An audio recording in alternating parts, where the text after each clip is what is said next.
Joining us now, member of the Judiciary and Foreign Relations Committees, Democratic Senator Chris Coons of Delaware. It is great to have you. He's very happy. He's the chipper guy. That you're going to show us the optimistic guy. What's the bright side of what happened last night? Well, two things. I think there's a lot of doom and gloom this morning after the elections last night in Virginia. But you're optimistic. I'm optimistic because what the candidates who ran on tell us is if we deliver real results, if we address two big things that President Trump talked about for 4 years but never actually addressed, infrastructure and prescription drug prices, and we add on top of that combating climate change, providing universal pre-K, let's start with the first two daycare. We've got something to run on. Let's keep this simple. Okay. Let's keep this simple and start with those first two things.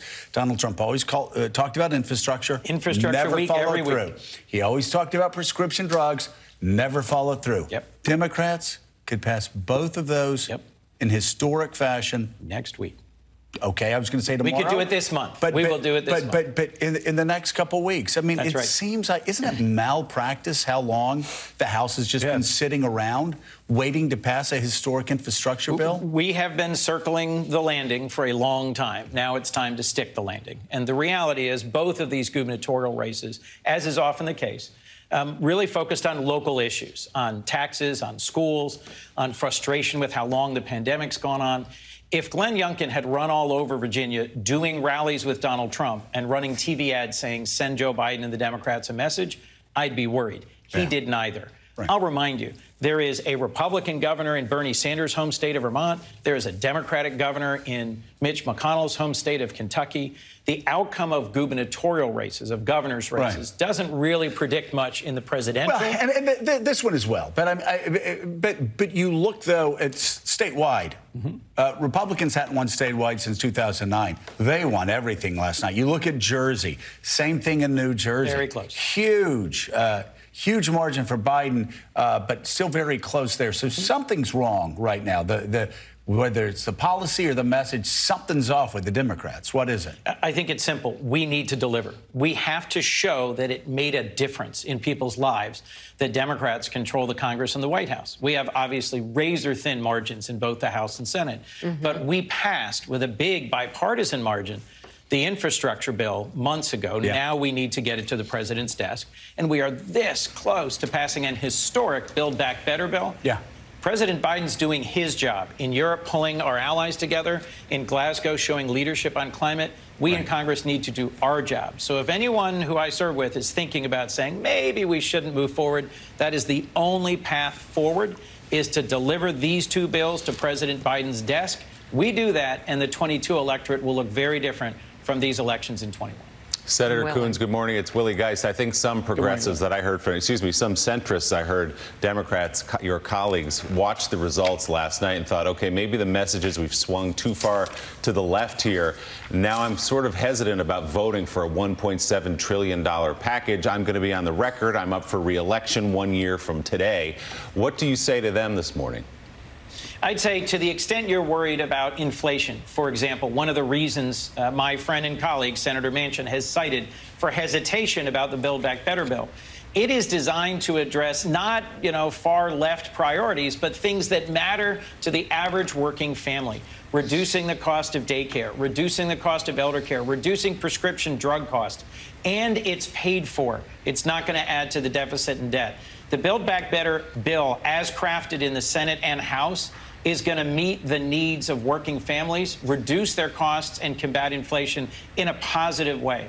I'd urge them to step forward and vote for it, because then we will have something real to run on in the 22 elections. Good morning, Chris. Good to see you. Okay, so let's talk a little bit about something that we've not discussed enough, I think, and that is candidate recruitment. We've got a chance next year to take back Wisconsin, to take back Pennsylvania, to absolutely win in Ohio. We have a chance to win in North Carolina. We have an amazing candidate in Florida that will do great. Give me a former police chief that rides motorcycles, that's a black woman, that is incredibly smart and articulate, and that is a terrific candidate. How is the candidate recruitment going, and does everyone understand that those places, if we just focus on some of the cultural rhetoric, that's not going to get it done in terms of getting to the point where every single senator has the power to veto important legislation? Look, Claire, as you know well, serving in the Senate when you've got a Democrat in the White House is a great chance to have a central role in shaping the future of the country. And I think candidate recruitment's going well. I think we are likely to have very strong candidates, as you mentioned, in Florida, in Ohio. And we need to make sure that we end up putting forward candidates who can win statewide and who can contribute to our majorities in states like Wisconsin and Pennsylvania and North Carolina. But these are not deep blue states. These are purple states. These are states that have narrowly elected both Republicans and Democrats in recent senatorial elections.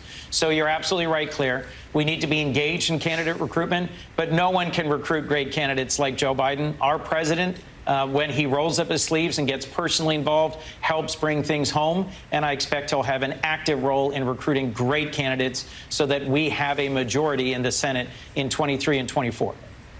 Morning, Senator Coons. It's Jonathan Lemire. I want to shift gears slightly. The president returned to the White House in the early morning hours, just after midnight, after 6 days in Europe. First to the G20 in Italy, of course, and then this climate summit in Scotland. You're on the Foreign Relations Committee.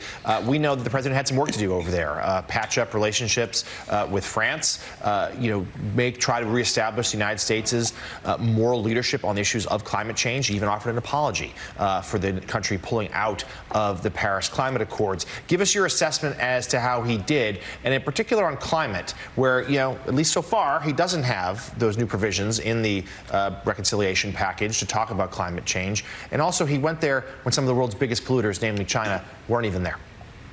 That's right. And one of the things that President Biden helped focus the world on was the absence of China and Russia as positive leaders. These are significant forces in the world, I think negative forces in the world.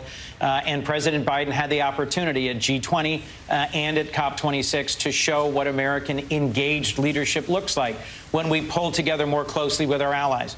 Last night, I was with the British and the French and the German ambassadors at an event. They are looking for American leadership in partnership with our close and trusted and longtime NATO partners and allies. And so far, President Biden's been delivering, but we in the Senate need to back him up. We need to pass and send to his desk from the Congress a Build Back Better bill and an infrastructure bill that between them would invest $1 trillion in combating climate change. I'm leading a congressional delegation to COP26 this coming weekend, and if we can deliver results, we can show the world what real leadership looks like in standing up to the existential threat of climate change. All right, Senator Chris Coons, thank you so much. Thank you for showing us the bright side today. Yay.